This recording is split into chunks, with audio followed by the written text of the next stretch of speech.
actual college football, everything that's going on in the country with this crazy sport. I'm your host, Michael Felder, and I've got a couple of superstars joining me on Field of 12 After Dark. Let's start with our coach. Actually, you know what we're going to start with? Make sure you follow us on the SiriusXM app. That's where you can get the show. Make sure you check out BetRivers. You can follow us on YouTube and Twitter as well. Now we're going to our coach, the coach, Kevin Sumlin. You know him from A&M, Houston, Arizona, working on big things with Field of 12. Coach Sumlin, how you doing? I'm doing great, man. How y'all doing? Man, we're making it work. And also following him up, we got Adam Breneman, former Penn State UMass tight end, 3-time All-American. We got a guy that he knows football, college football analyst. Breneman, how you doing? We've worked together. Listen, we've all kind of been in the mix together. Yeah, I know. I'm loving this team right now, man. I'm loving this group. I'm excited.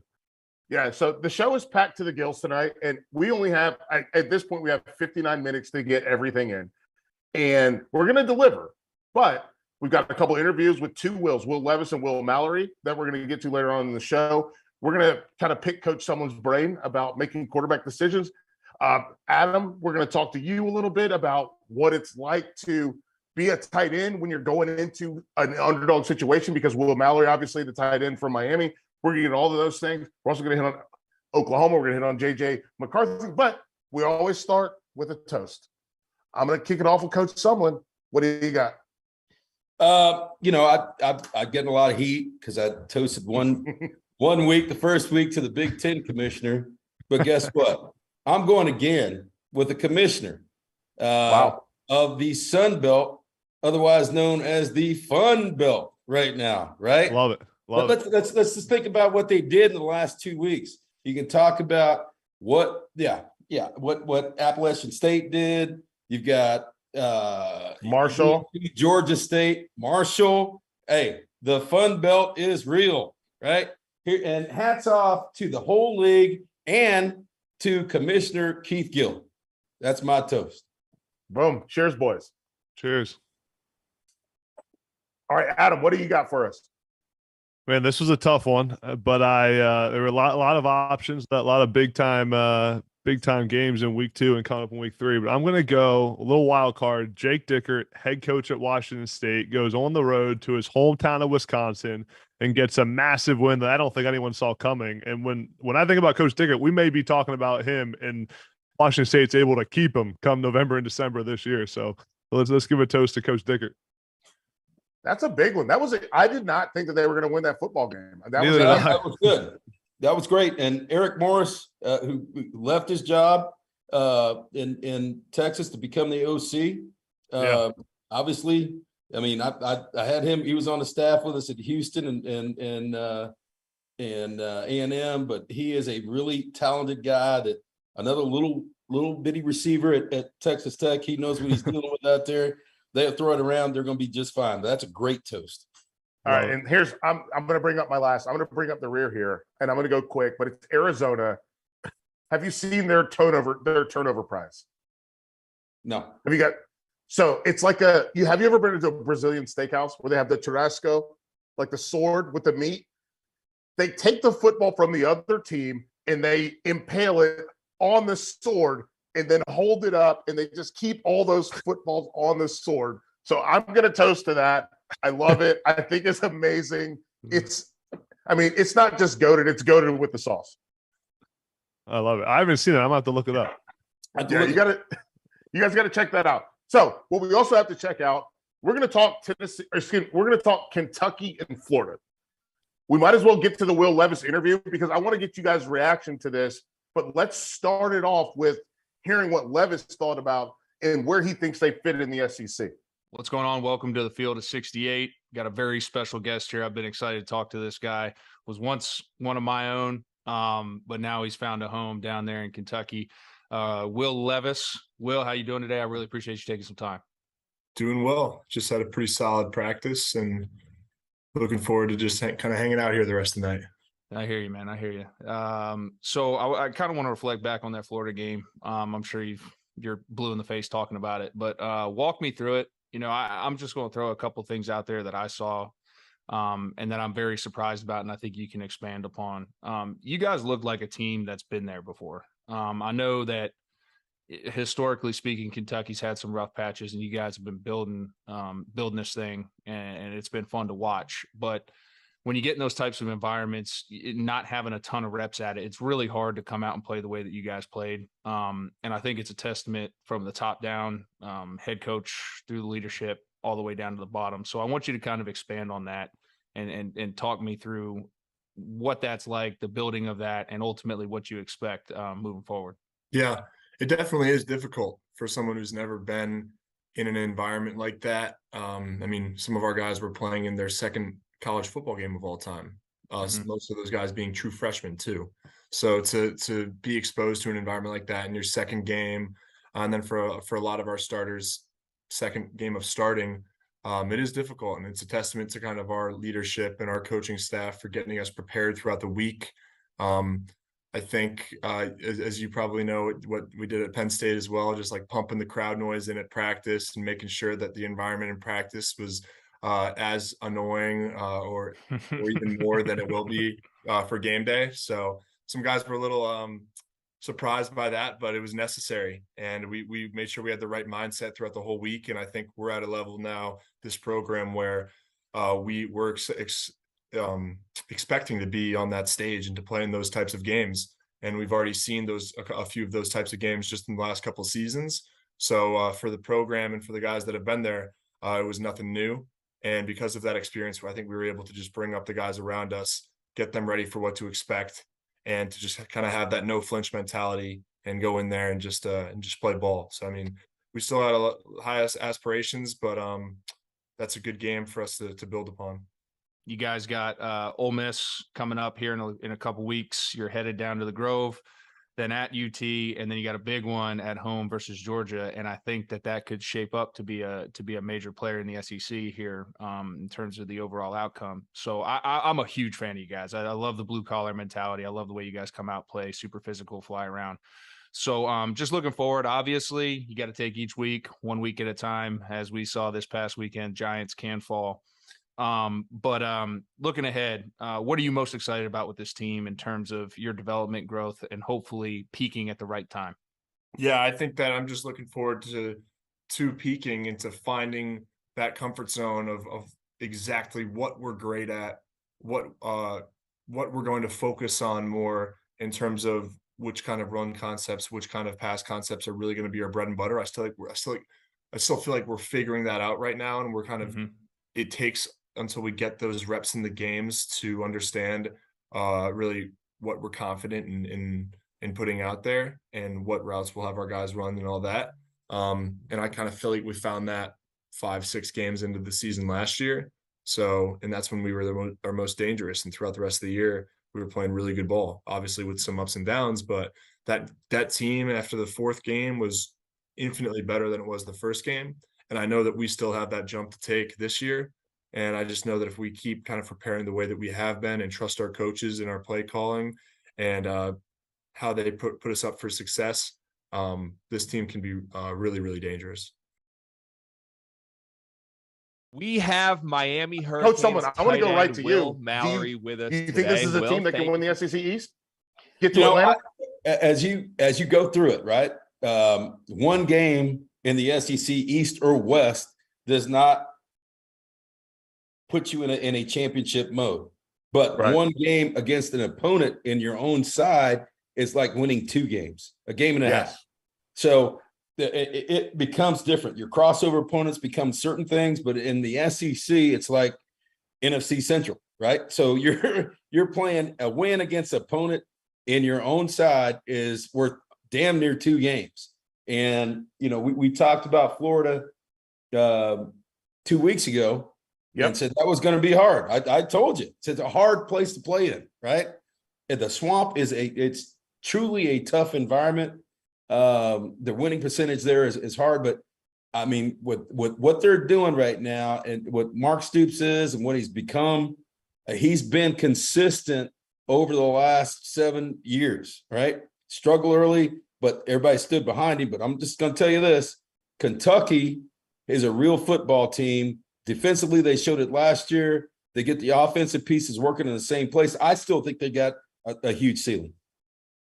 Yeah, I agree with you, Coach Sumlin. And I mean, anytime you go in the swamp and win a ball game, that gives your entire program a lot of confidence. And I mean, to me, everyone talks about Will Levis, and I love Will Levis. I've been on his hype train for a while. Knew him from Penn State when I was there, but I mean, that Kentucky defense flies around now. That defense that doesn't play any games, and I don't think that they get enough credit across the country. But I mean, you look at their schedule.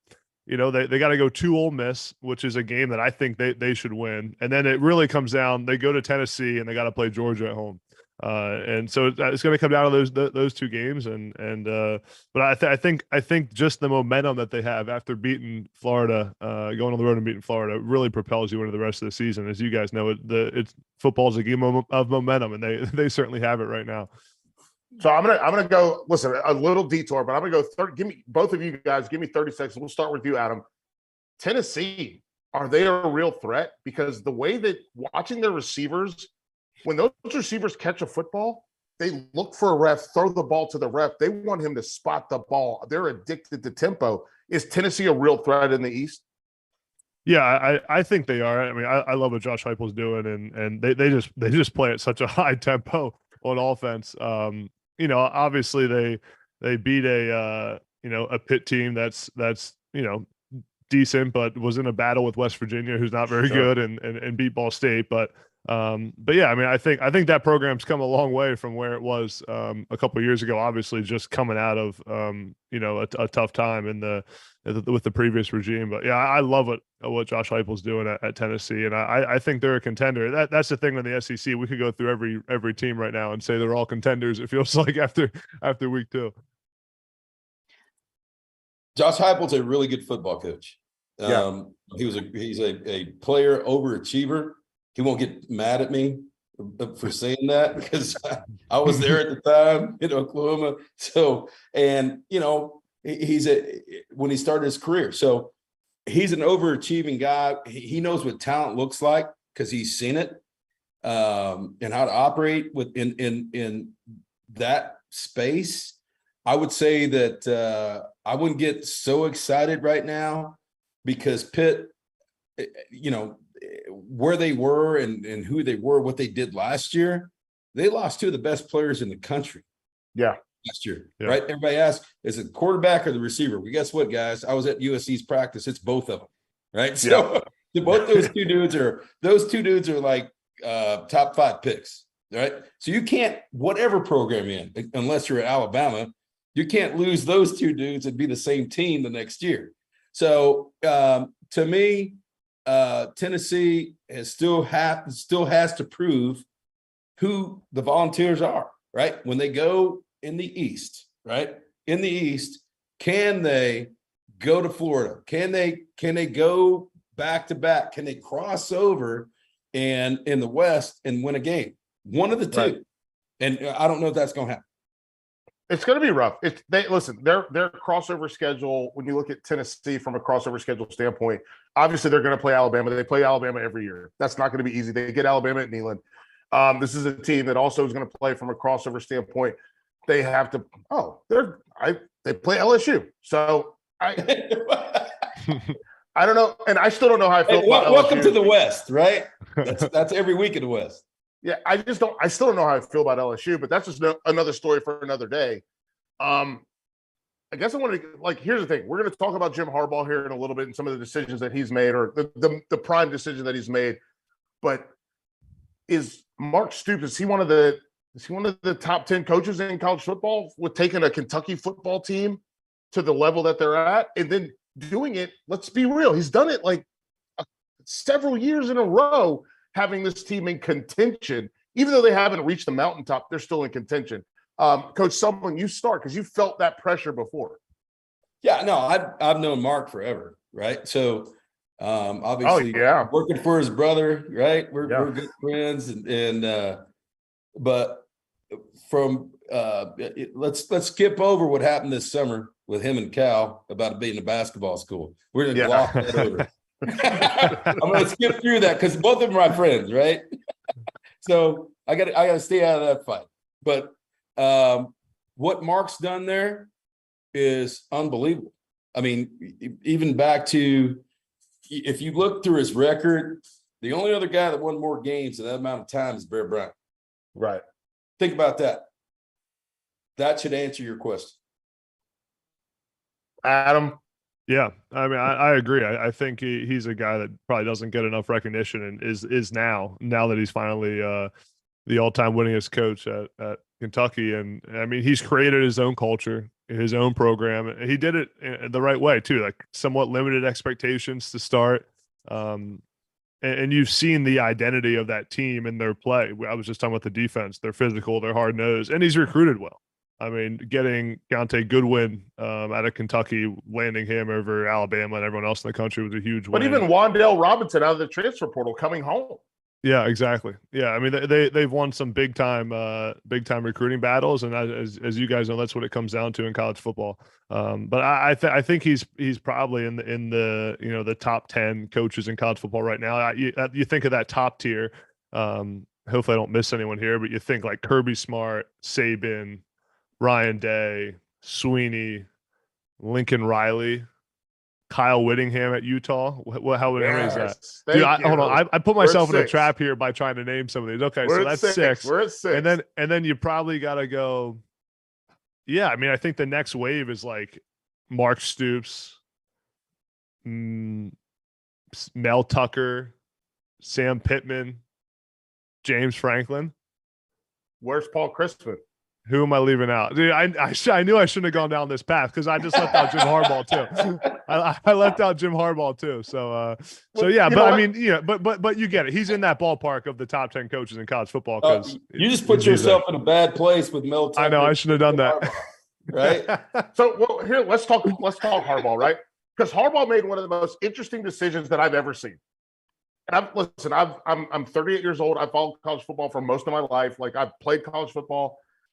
I've never seen a coach do what Harbaugh has done, which was you get this game, you get that game. And in my mind, when you get that game, the other guy shouldn't be in the game. It's just your game to play.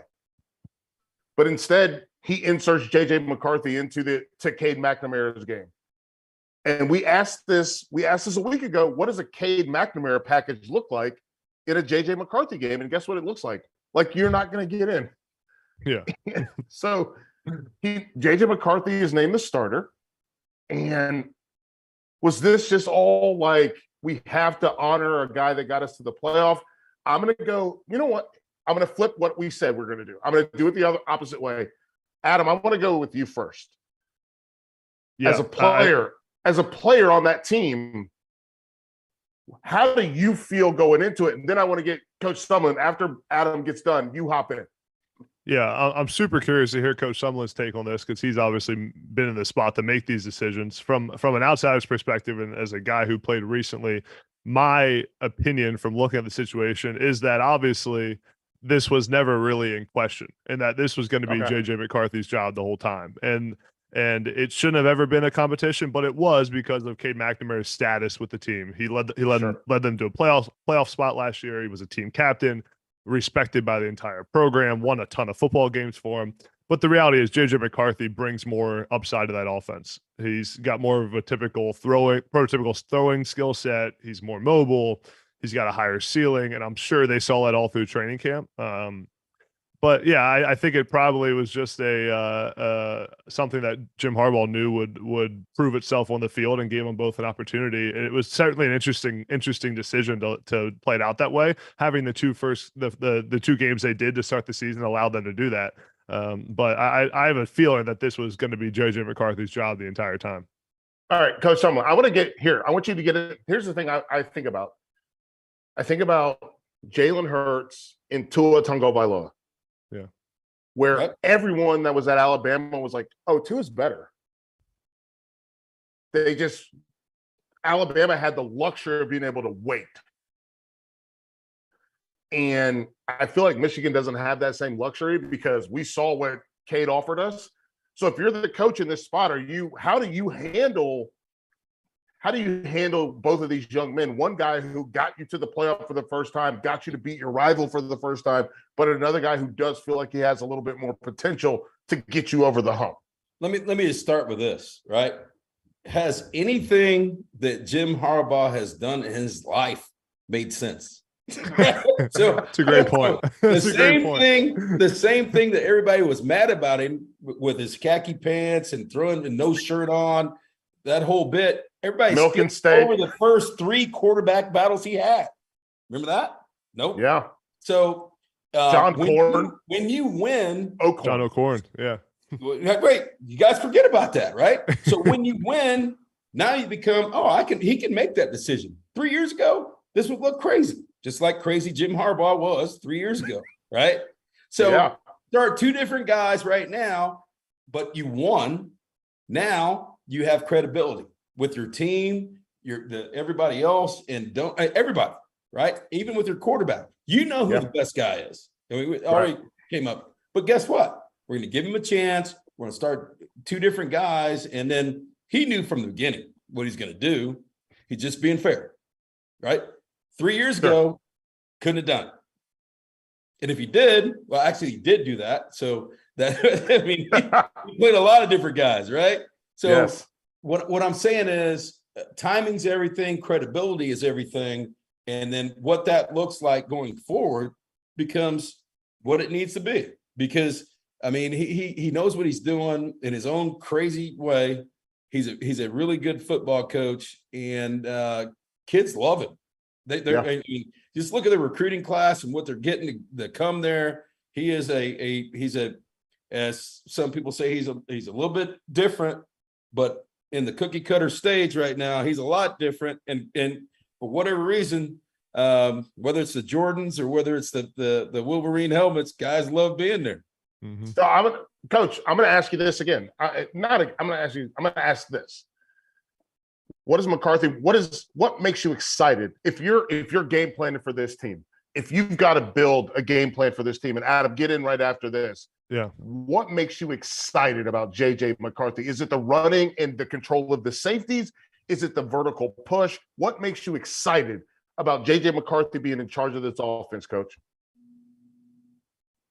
I would say this, that he brings to the table everything that Jim wants to do, right?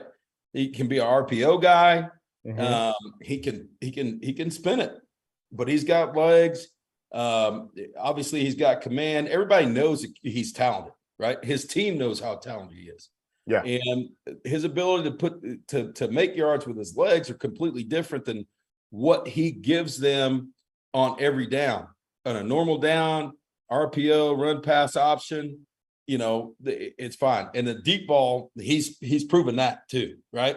But to control offense, to be able to do what they need to do, the sky's the limit with this guy. But the upside has to be his athleticism and his legs. Yeah, I agree completely. And as Coach Sumlin said, if you're playing and JJ McCarthy's your quarterback, what's the thing you're the most excited about? Yeah, well, that's exactly the biggest difference, I think, between McNamara against Colorado State and then you watch McCarthy against Hawaii was, to me, the vertical play action game and what they were able to open up with McCarthy and hitting those tight ends down the field. They had that one touchdown where they did some kind of run action, but safeties were flying up the field. I think they thought that McCarthy was going to pull it, and he hits the dude for a 50-yard touchdown. I mean, that was the difference, and a lot of that stems from what he can do with his legs, and he can make throws at all different levels of the field. He can do it hash to sideline. There's no question in his ability, but you just saw the offense at a different level. And if I'm a tight end of that offense, I'm certainly enjoying that vertical play action game. I'm sitting there begging the OC to call a few more shots down the field. Yeah, you're gonna listen.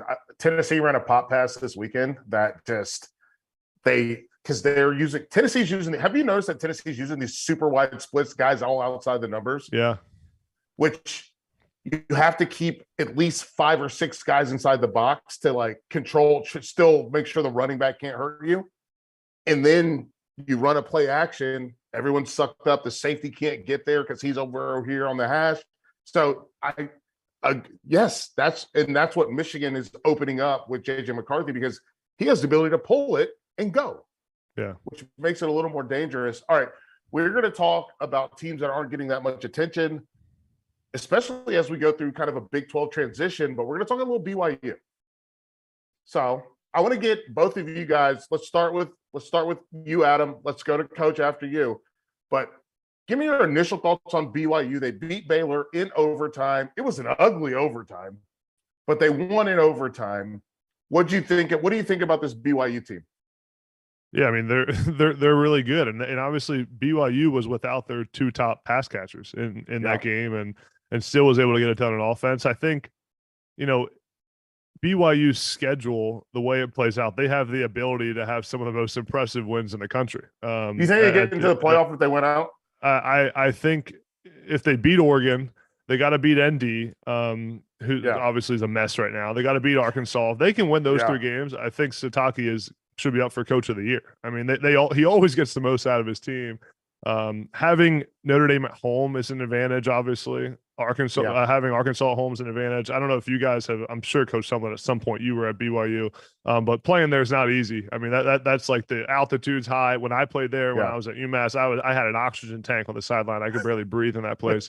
So weird things happen in Provo, Utah. But yeah, I think if they go undefeated with wins against Baylor, Oregon, Notre Dame, Arkansas, I think they play Boise State. I mean, they always play Boise State, so I'm sure they do. I think they play Stanford. So if they went out, and now that's not an easy schedule. If they went out, they should be in the playoff. I think that's a better resume than a lot of Power 5 teams outside the Big Ten of the SEC. It'll be interesting, right? First of all, Kalani Sitake, you're exactly right. Year in, year out should be in the finals for Coach of the Year. Are there some advantages there? Yeah, you got some guys that come back from a mission, but you still got to coach it, right? 27 years old, right? There's guys out there that when I was a GA at Washington State, and it's kind of crazy. When they played Michigan for the national championship game, and we're playing BYU, and it's like 8 years later, and the guy's out there playing. I played against the guy. Right. Yeah. So I wasn't very good. Right. So it coached against him. So it's just different. But to manage that, Kalani, what he does with what he has, and they're really good. I mean, their skill set is good. The O-line, D-line, they play really hard. And like you said, if you go to Provo, not only is it the cleanest stadium, it's like so clean in there, even on the walkthrough, and the grass is really high. You know why that is? Slow people down. They're slow. Yeah. It's really high, but it's a great place to play. He has done a fabulous job. Not kinda. Now, where do they fit? That team right there and that program right there, where are they going to fit in conference realignment? And what's that going to look like? Well, they're obviously going to the Big 12 is the plan as it stands. And this year they play Oregon, they play Notre Dame, they play Arkansas. Like they're playing listen, I will say this, they play ECU as well. Both my parents met at ECU, so I stand the Pirates all day. Love it. They should have beat NC State. Say what? Purple Rain. Yeah. Purple Rain, no. I think ECU has the best saying in college football. Team slogan, like you can go all in, you can go roll tide, you can do this, but ECU's is no quarter. Do you guys know what no quarter means? No. No quarter means we give no quarter, we take no prisoners, we kill everybody. You should be proud of that. And so but BYU's got ECU on the schedule. They got Boise State. They've got obviously Notre Dame. And so anytime I can slip something ECU in there, I'm going to do it. But I think the really interesting thing is looking at BYU. I do think if they go undefeated, they belong in the playoff. The question becomes, what do they look like in the Big 12? Let's talk about them in the Big 12. And this is like a flash forward because it's a Big 12 that doesn't have Oklahoma and then doesn't have Texas. What do they look like in the Big 12 as Cincinnati comes in and obviously BYU comes in? What do they look like in the Big 12, Coach? Well, I'd say this. If you've been on the field with them, like Adam said, I mean, they've got some grown men out there, right? Mm-hmm. that are a little bit different from 19 and 20-year-olds. There's some dudes out there, 26, 27, got a wife and a family. Two kids. Yeah. I mean, yeah, two kids. Yeah. They're grown-ass men out there playing against 19-year-olds, right? And so I think there's that piece. And then, 5 years, you're on missions, they come back, they understand. And as we all know, if you have kids, you're and even for us, you're a different person at 25 than you are at 18, right? Yeah. Yes. And so those guys understand what they're doing. Some guys understand they may or may not play in the NFL, but they're going to play their ass off for BYU. And their maturity level is going to be a problem, I think, for a lot of teams in the Big 12, just based on recruiting, everything else. And just like Adam said, if you haven't been to Provo and played there, it's a problem. I mean, it's I'm not talking about swamp, it's just the opposite of the swamp, right? But it's so loud. You're there, you're at altitude, people are so nice. It's like, oh, we're gonna play a little football tonight. Then these old men roll out here and start grabbing you by the face mask, shaking your hand with beards. It's a completely different situation that the Big 12 has ever seen. I was just gonna say, Coach, I felt like they always were like the most physical, and they always played a little dirty. The BYU teams, man, they always got a little dirty. I'm like, you wouldn't expect it, but yeah, I think dirty. A little. Yeah, I'm being tame right now. I could talk a lot more about it. But yeah, I mean, in the Big 12, you look at the Big 12. If they were in the Big 12 right now, I mean, they just beat Baylor, who's one of the best in the Big 12, right? And then one of the front runners. It'd be Baylor, BYU, and Oklahoma in the Big 12 right now. So obviously, the Big 12 is going to look different pretty soon. And I think too, and we can't talk about BYU without talking about Jaren Hall too, and he's been really good. You can't win without a good quarterback, as we all know, and he's been playing at a high level. And imagine if we get Gunnar Romney back. Last week, 2 weeks ago, I was on the show and we had a couple people pick Baylor to win again, the Big 12. Well, you're talking about me? I don't know. This isn't a Big 12 game, just for the record. That's not a Big 12 game. So that's still true. The Big 12. I'm just backing up Adam. If they're in the league this year, now what? Yeah. Okay. Yeah. They're not though. Hey, we can't. Coach Sumlin's taking notes over. He's taking notes on the picks. I pay attention. Right? You don't think I do, but I do.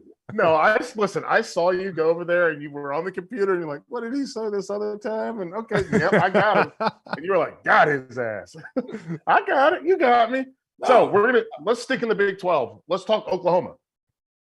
Do we think that they're going to win the Big 12? How do we feel about this offense? Adam, I know you've been watching them. I think that, you know what? Here's what I want to start with when it comes to Oklahoma. Is Braden Willis about to have one of the biggest breakout seasons that we've seen? Yeah, I think he can. I just had him on one of my top few players that I think are going to have just massive seasons. He can do it all, man. And I love how Jeff Lebby uses them in that system. They play him all over the field. He can do it all, but they use him as kind of like a move guy or like an H-back, which is awesome.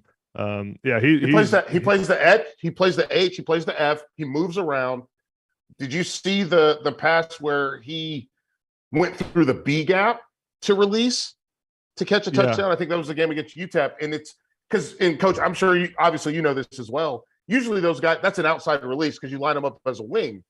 They line them up as the fullback and then let him release inside and go. I just think he's going to have a huge year. I think he's going to be a big part of their success. I agree. I mean, I would say this, and you alluded to it earlier. Jeff and Coach Heupel have been together for a while, right? They're in Central Florida. They both played there, right? So they've been boys for a long time. All those wide splits, inside releases, play action, offensively, and then Levy being at Baylor, right? And going to where, like you said, they just stand out there. The receivers save their breath, right? And then when they go, they go. I would say offensively, they have the tools to win the league. I will see where they are later on down the road. I think the Red River Shootout again will be a telltale, like we thought last year, until the end of the year. Well, hang on. Before we're gonna continue to talk Oklahoma, but we haven't talked. I haven't got a chance to talk about this with especially with you guys. How good do we think Texas is? Go ahead, Adam. Texas with Quinn Ewers or without Quinn Ewers is a completely different football team. There I you mean, it's all runs through the quarterback, man. And Quinn Ewers is special. I'll never forget where I was when I first saw Quinn Ewers film when he was in high school. I remember we were sitting with our quarterbacks coach and we were like turning it on. And I was like, this is maybe the best high school quarterback film I've seen. Now I haven't been around forever, so I haven't seen a ton, but I mean, he's that good. And I mean, it depends when he gets back. Like if he's back for the Red River Shootout, that game becomes a completely different game than if he's not there. It's a big game for Oklahoma as well if he's there, if he's not. So I think Texas is obviously the playing Alabama the way they did is impressive, and I think Texas.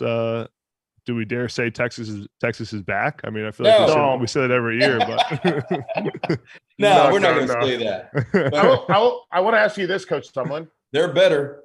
They're better. They're definitely better. Yeah. Do you think that there was a little bit of Nick Saban being like teaching his team a lesson? No, you don't go into a game like that. No, I'll say this, and I agree with Adam. For what they did, I think you've got to give Sark more credit. Okay. You lose a guy that basically, when you've made the decision that this guy's going to start the game, less than 2 weeks, he's getting all the reps, right? But to that point, tell people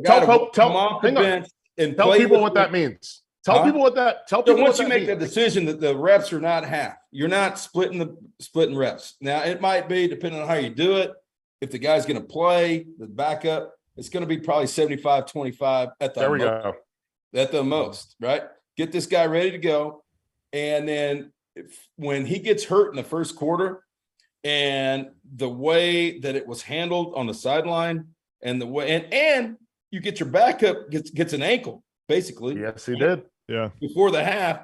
And that says a lot. That team right now, I feel like how he handled everything was they believe in him too, right? They're riding high. They're riding high. I mean, you got we talked about it 2 weeks ago. I said, hey, watch out for those 200-meter guys out there because nobody can cover them. They're the fastest guys in football. Right? They just ran by them. And the three running backs are really good. I would say this, that I think Texas right now, they've had time.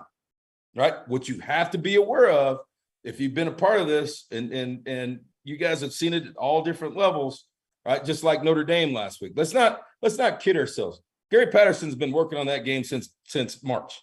Bingo. Right? He's been locked in somebody's closet. He's in the back room. Yeah, the same kind of deal that Nick had at Alabama.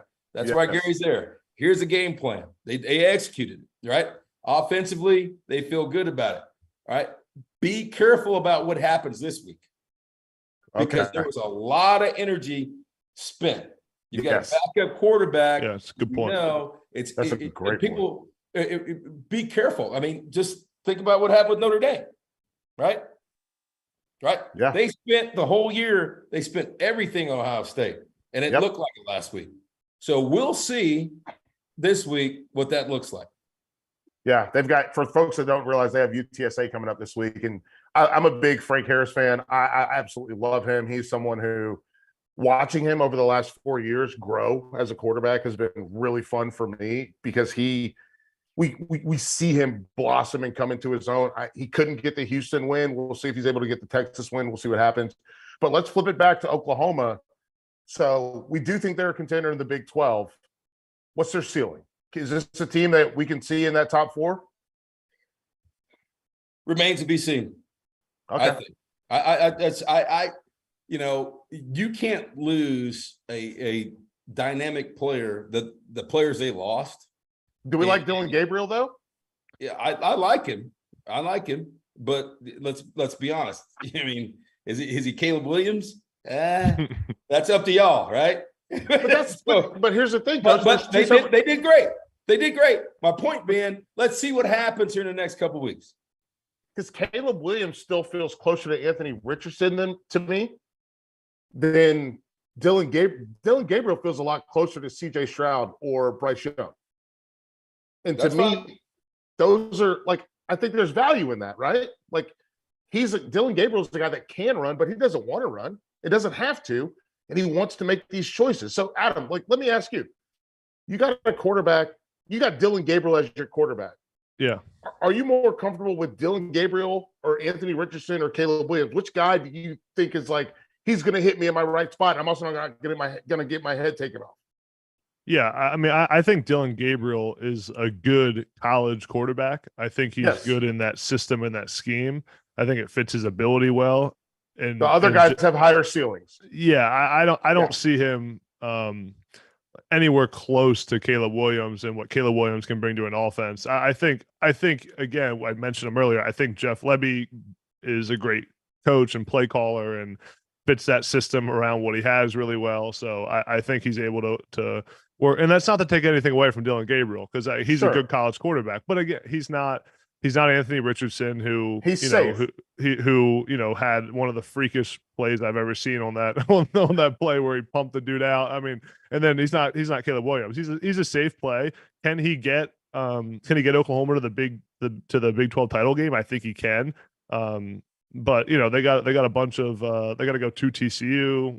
Coach Sumlin mentioned the Red River game, play Iowa State. So it's not, they play Texas Tech, who's playing some pretty good football right now too. So yeah, I like Dylan Gabriel, but I don't get like fired up about him.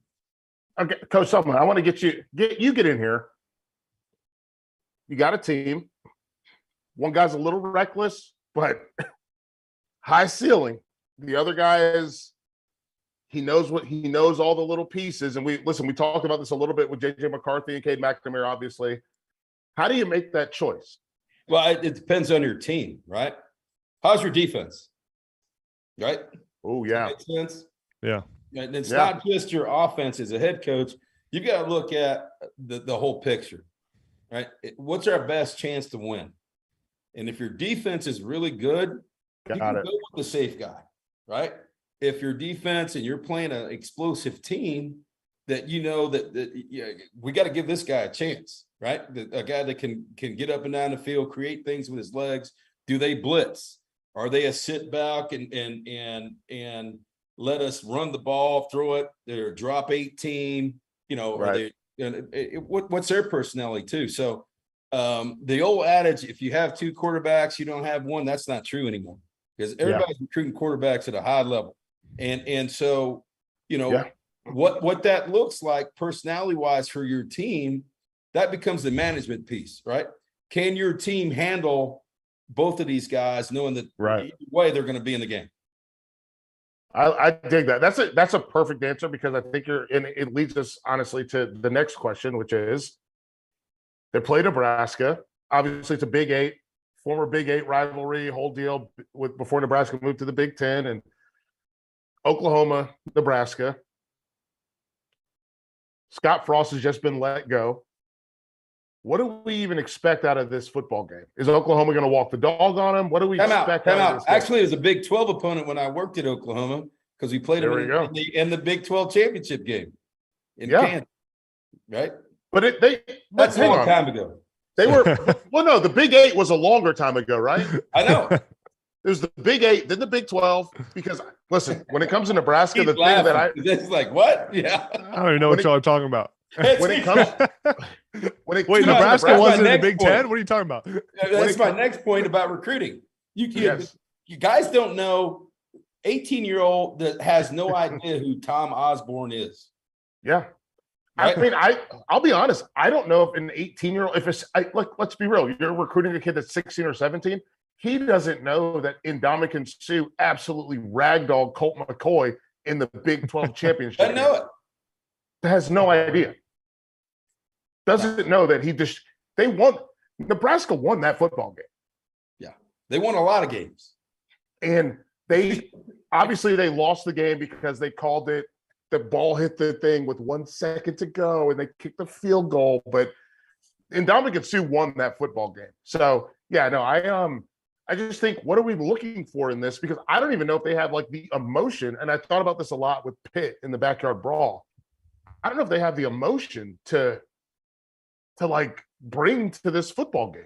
Do you think they do? Do you guys think they have the emotion to bring to this game that used to be a yearly rivalry between two teams that ran kind of some version of the triple option and did, like, you know what I mean?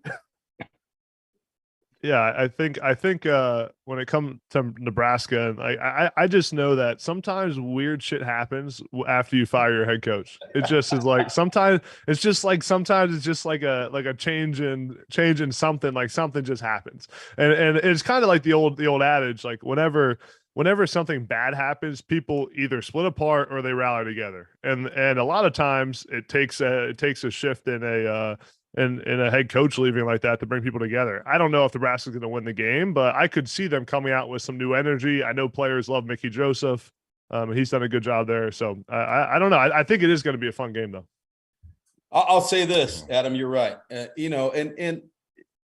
if I've been on both sides of the head coach, been an assistant coach, been put in those different roles. Let's just be honest here. Those players have known this has been since last year, midseason, right? Yeah. True. What's going to happen? What's going to go on? Who's our coach? What are we doing? Right. And so there is a sense of relief from some other people, coaches, players, and Mickey Joseph is the right man right now for this place. And because Nebraska's lost their recruiting base, they've lost everything. They're not playing in the South. All the good when they lost, they had everything from the South, Texas, Florida, all kinds of guys, California too, North, California, everything they've got. I mean, there's no, and the days are over just to go to Lincoln to play, right? There's too many nice places out there for a guy to go and play. They can see stuff on television now. Exactly. Yeah. But you understand what I'm saying? So yeah, Mickey's the right guy. I think there's a sigh of relief. I hate to say it because I've been fired. When you walk out the door, some guys are just, the stress level of the players, right, or is down. And then Mickey can walk in there and say, hey, here's what we're doing. And guess what? If you're that guy, then you can run a reverse on 3rd and 2, right? And don't care, right? Yeah. I'm not look, if it works, it works, right? We can fake punts. And when you play a coach like that, you're like, he's got nothing.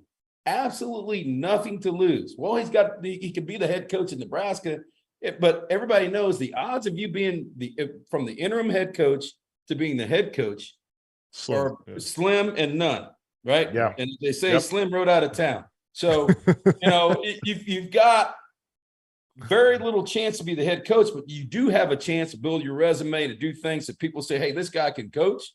He's a really good coach. And it's a dangerous deal for Oklahoma this weekend. At Nebraska, it's going to be packed. I just think, he's got nothing to lose. Let it all hang out. And as a game plan guy, offensive, defense, special teams, you're like, what are they going to do? Give the ball to Anthony Grant. Yeah, and Mark Whipple is going to be airing that ball out all game. They may throw it 60 times. And Whip has probably got the green light now to do whatever the hell he wants. And I was just going to say that. Yeah. And Whip is a brilliant coach. Yes, he is a great football coach. And so you're going to see motions, shifts. You're going to see everything out of the bag this week because let's be honest, both coaches. Even Whip, as old as he is, still wants to keep coaching football. Yeah. But it's on that stage against Oklahoma, those guys have done it long enough. They understand what kind of audition this is for the next job, whether it's here or the next place, and they're going to put their guys in a position to be successful. Listen, I love this conversation. I want to spin it to another team that used to be in the Big 12, team that you've coached at, Texas A&M. Before we get to talk A&M to wrap up the show, let's get to this Will Mallory interview because Miami is taking on the Aggies, and they just lost to App State. So I want to go backward to go forward, but we're going to start with Will Mallory. Let's run that interview, and then we can talk about that App State game, and then we can talk about what the Aggies got going forward. We have Miami Hurricanes tight end Will Mallory with us today. Will, thank you for taking the time, man. How you doing today? Yeah, thanks for having me. I'm doing well. Yeah, excited. Awesome. Good to see you. So let's start with this. Your offense has scored 100 points in 2 weeks. Just massive performances to start the season. Do you guys feel like there's a sense of excitement about what this offense is capable of? Yeah, I mean, we're excited, obviously. It's good to get the W's, but I think all of us and everyone in the building, agrees that we haven't hit our full potential yet. And that's something that we're working for, obviously most important, get the W's. That's the most important thing. We're excited about that, but, we still got a lot to, to showcase and a lot to prove to ourselves that, because we know we're capable of doing a lot more. To your point on that, last game, some quietness to the start of that game, down 7-3 early in the second quarter. You rattle off 23 straight points. Obviously a game you guys were favored in. Was there any sort of panic settling in when they took that lead, or how do you regroup as a team when you look up at the scoreboard like, oh crap, this is a game? Yeah, obviously we started slow, not the way we wanted to, and it took us a little while to pick it up, and some inconsistencies and stuff that we had to fix. But, we came in knowing that, Southern Miss was a good team, whether their record last year or whatever it was, we knew coming in that they had players, and, that it was going to be a game, so we didn't take them lightly. But, we hurt orast everything that we started slow was because of our own doing. So, miscues or off, like mistiming. So, but once we started getting together, we felt good and we got that rhythm back. It was good, but no, we didn't take them lightly at all. It was just, self-inflicted wounds for sure.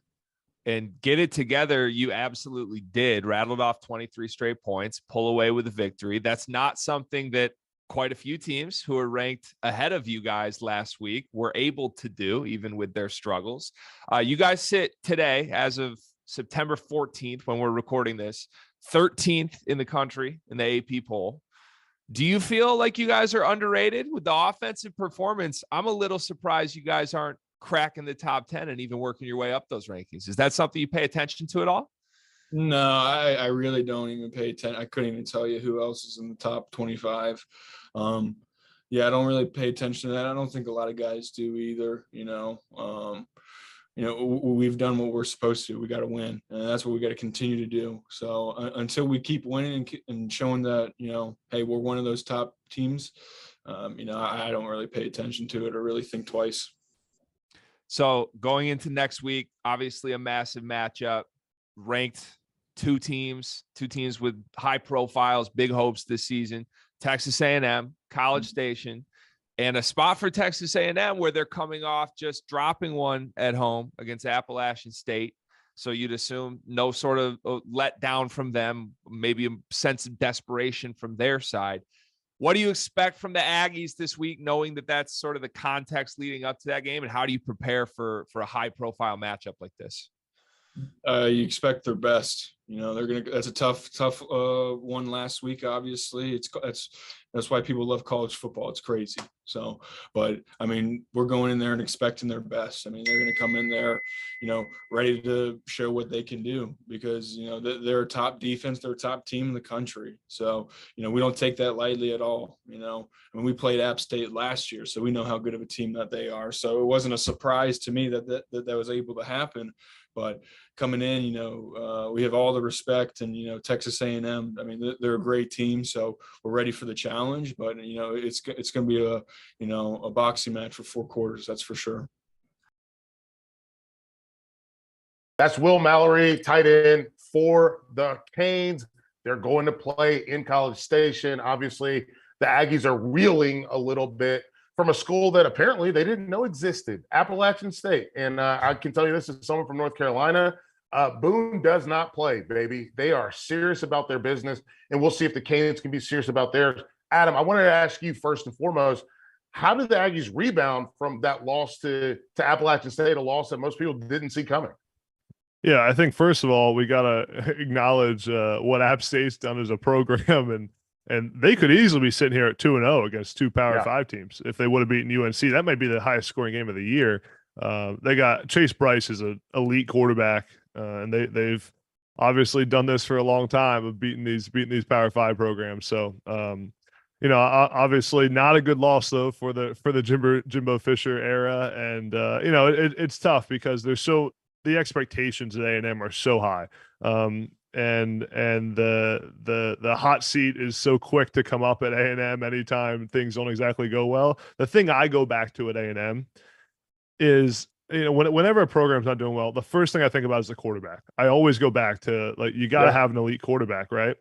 And Haynes King is not elite, and I just keep thinking that. And as well as they've recruited, at what point do they get that quarterback that can take them over the edge? And then at what point does Max Johnson or Connor Wigman get a chance, the backups? Yeah. I think at some point, there's nothing to lose. Jimbo's back's against the wall, and something needs to give.